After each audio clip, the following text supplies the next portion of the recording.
For the Zips Digital Network, Chad Welker back here for our weekly conversation with head men's soccer coach Jared Embick. And Coach, the tie on Sunday, we talked a little bit afterwards, but then you get to see the film.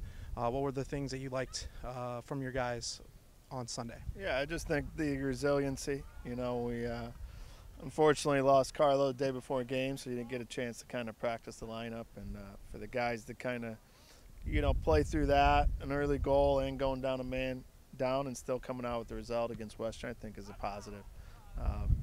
For me, I think that toughness, that resiliency is what we're used to seeing, and now we can kind of build on that. Hopefully, as we get guys healthy, we can continue to, kind of continue our run here of late. Talk about the momentum. You're 3-1-2 since the month kind of turned in October. Just what is it that the guys are doing on the practice field that's getting them ready to compete every day out on the field? Yeah, I think the trainings have just been a little bit crisper, a little bit more in rhythm, a little bit more focused, and I think that's carried over into the games.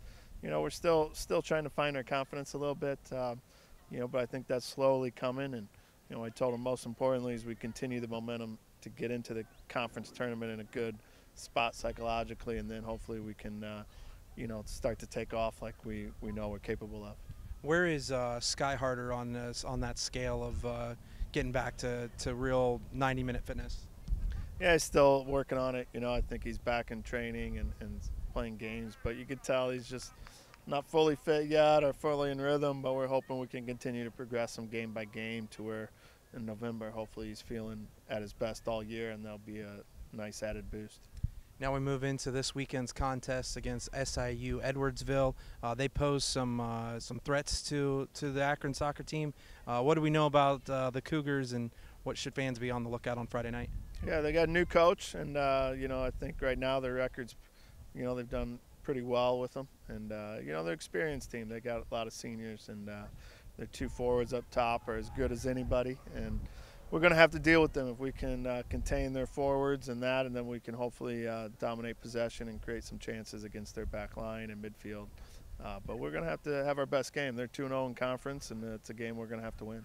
And then you guys have always, the last couple years, you've played them in the conference tournament. There's a little bit added, incentive for them. How do you maintain that? Yeah, I mean, once you get in conference, everybody knows each other pretty well. I mean, with them being a new coach, I think it adds some uncertainty. But since he came from Michigan State, he's familiar with us. Here it's just about how you play on the day. You got to come motivated. You got to come with energy, and the team that can do that can have a jump in the game. And then lastly, you head to Cleveland State next Tuesday.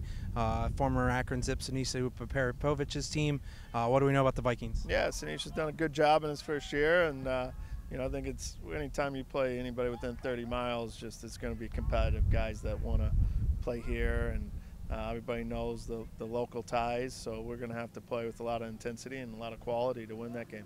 Coach, appreciate the time as always. If you can't be here at First Energy Stadium on Friday, you can catch out the men's soccer team on ESPN3. And then next Tuesday, the Zips travel up to Cleveland State.